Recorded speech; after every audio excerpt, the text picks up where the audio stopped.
When I first read Drive, the role of Shannon was almost like Burgess Meredith in Rocky. Come on, Rock, you can do it. Come on, kid. And while there's still some of that element of mentor protege relationship with my character and the driver, Nicholas was amazing in his collaboration. In fact, insisted on it. Make it your own. So we all got together in his living room and talked about it, hashed it out.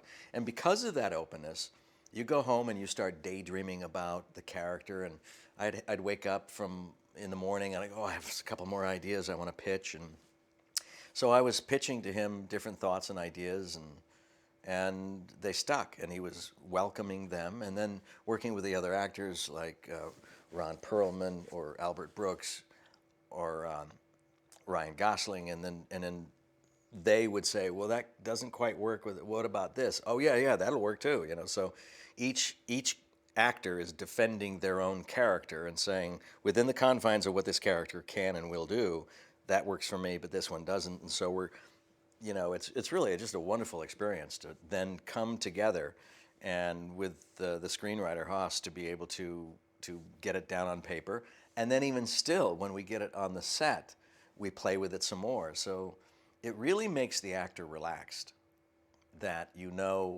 as long as you're thinking in character, whatever you happen to say is going to be somewhat correct, and you don't have to adhere to any specific hard line unless that line was really good, and then you say, no, I don't want to mess that one up. I like that line. So. Shannon's from the Midwest. He was a problem kid, Catholic upbringing. He ran into some trouble. Didn't think too much of school. Got out when he can. At 14 years old, he was running for bookmakers and that sort of thing. He was always bending the law from the very beginning.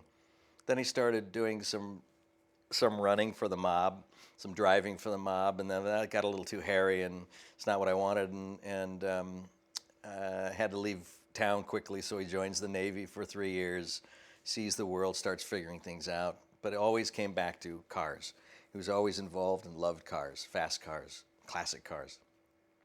So he goes out to California because it's the home of movies, let's go do that. And so he has some big dreams, and some are realized, but it's not enough. He's got a shop that he's developed, still not enough. It's kind of a guy who's always restless, never satisfied with where he is. He's always, tinkering and thinking he's a leg shaker, and he's always trying to figure out what's his next move. And he talks too much. He just kind of yaps a lot, which is a nice contrast to Driver's mostly silent approach to things. And his big mouth gets him in trouble. In the plot of the show, it gets him in big trouble.